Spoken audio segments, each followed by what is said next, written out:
Hi, welcome to Swiss kitchen. இன்றைக்கி சுவையான mutton Cola குழம்பு எப்படி செய்யலாம் அப்படின்னு பார்க்கலாம். வீடியோ பார்க்குறவங்க சப்ஸ்கிரைப் பண்ணலைன்னா சேனல் சப்ஸ்கிரைப் பண்ணிக்கோங்க, லைக் பண்ணுங்கள், ஷேர் பண்ணுங்கள், அந்த பெல் பட்டன் அமைக்கி விடுங்க. அப்போது தான் நான் போடுற வீடியோஸ்லாம் உங்களுக்கு வரும். இப்போது இதுக்கு நம்ம தேவையான பொருட்கள் என்னென்னு பார்க்கலாம். மட்டன் 150 கொத்தி வச்சுருக்கேன். இது 50 கிராம் பொட்டுக்கடலை, தேங்காய், சோம்பு, கசகசா, பட்டை, இது மல்லி, கருவேப்பிலை, இஞ்சி, பூண்டு, சின்ன வெங்காயம், மஞ்சத்தூள், மிளகாத்தூள், உப்பு.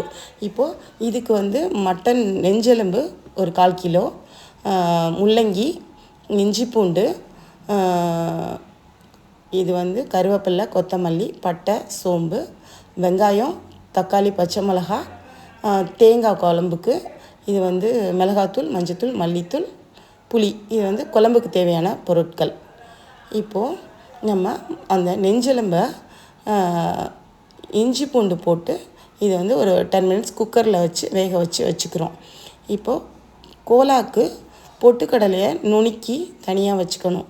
நம்ம தண்ணி விடாமல் எல்லாத்தையும் அரைக்கணும். அதனால் இப்போ மட்டனை நம்ம அரைச்சி எடுத்துக்கிறோம். பொட்டுக்கடலை நுணுக்கினதுக்கப்புறம் அதுலேயே மட்டனையும் நம்ம நுணுக்கி எடுத்து வச்சுட்டு, அதுக்கப்புறம் அதில் தேங்காய்,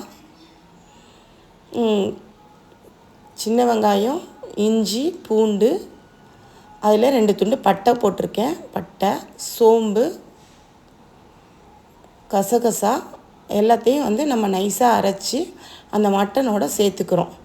மட்டனோடு சேர்த்து இந்த அரைச்சி வச்சதோட இதுக்கு தேவையான உப்பு போட்டுக்கிறோம். உப்பு போட்டுட்டு இதில் மிளகாத்தூள், மஞ்சத்தூள், நீங்கள் பட்டை போட்டு அரைக்கலைன்னா கரம் மசாலா இதில் சேர்த்துக்கலாம். இப்போது இதில் நம்ம நுணுக்கி வச்சுருக்கோம் இல்லையா பொட்டுக்கடலை, அதை போட்டு நம்ம சேர்த்துட்டு இதில் மல்லி, கருவேப்பிலை நல்லா நைஸாக கட் பண்ணி வச்சுக்கோங்க. இதை சேர்த்து நல்லா கலந்துட்டுட்டு கையில் எண்ணெய் தடவிட்டு நல்லா குட்டி குட்டி பாலாக உருட்டி வச்சுக்கிறீங்க. நம்ம கோலா ரெடி. கோலா ரெடின்னா ஈஸியாக நம்ம குழம்பு வச்சிடலாம். இப்போ நம்ம மட்டன் குழம்பு வைக்கிற மாதிரி தான் இதை வைக்க வேண்டியதான். ஒரு கடாயில் எண்ணெய் விட்டுட்டு இதில் நம்ம வெங்காயம், சின்ன வெங்காயம் வச்சுக்கிட்டிங்கன்னா டேஸ்ட்டாக இருக்கும். சின்ன வெங்காயம், கருவேப்பிலை, பச்சை மிளகா போட்டு நம்ம இதை நல்லா வதக்கிக்கிறோம். வதக்கிட்டு இதில் இப்போது நம்ம முள்ளங்கி சேர்த்துக்கிறோம்.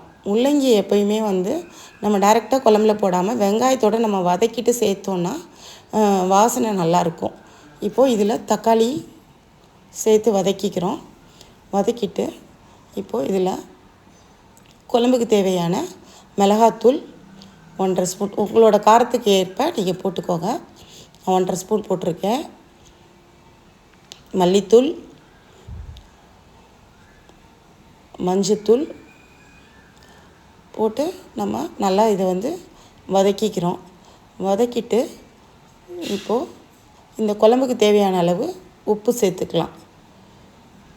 உப்பு சேர்த்துட்டு இது நல்லா வதக்கி விட்டுட்டு இப்போது நம்ம எலும்பு வேக வச்சுருக்கோம் இல்லையா, அந்த தண்ணி இதில் சேர்த்துக்கிறோம். நம்ம தண்ணி பற்றலைன்னா எப்போவுமே அரிசி கழுவின தண்ணி நம்ம பக்கத்துலேயே வச்சுக்கிட்டோன்னா நம்ம அந்த தண்ணியை சேர்த்தோன்னா காய்கறியும் நம்மளுக்கு சீக்கிரமாக வேகும், நல்லா டேஸ்ட்டாகவும் இருக்கும். இப்போ முள்ளங்கி நல்லா வெந்துருச்சு. வெந்ததுக்கப்புறம் இதில் நம்ம உருட்டி வச்சுருக்கோம் இல்லையா கோலா, அந்த மட்டன் கோலாவை ஒரு 5-6 ஃபஸ்ட்டு சேர்க்கணும். சேர்த்துட்டு நம்ம அது கோலா போடும்போது அது ஃபஸ்ட்டு நம்ம பாத்திரத்தில் அடியில் போயிடும். அது ஒரு 10 நிமிஷம் 5 நிமிஷம் அந்த வெந்ததுக்கப்புறம் அந்த கோலா மேலே வந்துடும்.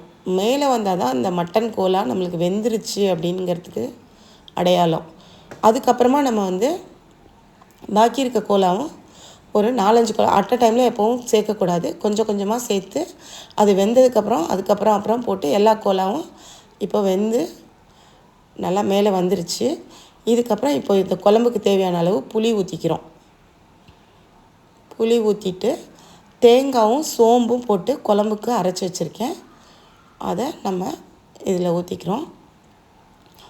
ஊற்றி கிண்டி விட்டால் அவ்வளோதாங்க, குழம்பு ரெடி. கோலா குழம்பு ரெடி ஆயிடுச்சு. ஒரு 10 நிமிஷம் இது கொதிக்கணும். கொதித்ததுக்கப்புறம் நம்ம ஒரு தாளிப்பு கொடுத்துடலாம். இது பட்டை, சோம்பு, கருவேப்பிலை போட்டு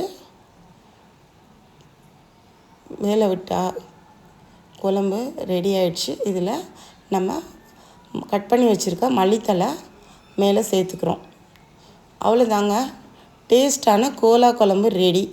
நீங்கள் இதை செஞ்சு பாருங்கள். செஞ்சு பார்த்துட்டு எப்படி வந்துச்சு அப்படின்னு சொல்லிட்டு கமெண்ட் பண்ணுங்கள். நீங்கள் பிகினர்ஸாக இருந்தால் ஒரு 5 கோலா ஃபஸ்ட்டு போட்டு பாருங்கள். அது வெந்து மேலே வருது, உடையாமல் இருக்குது அப்படின்னா நீங்கள் அடுத்தடுத்து போடுங்க. இல்லை அப்படின்னா இதை நீங்கள் இட்லி பானையில் கூட வேக வச்சு கூட நீங்கள் குழம்புல சேர்த்துக்கலாம். Okay, thank you. சாப்பிட்டு பார்த்துட்டு சொல்லுங்கள். நெக்ஸ்ட் வீடியோவில் பார்க்கலாம்.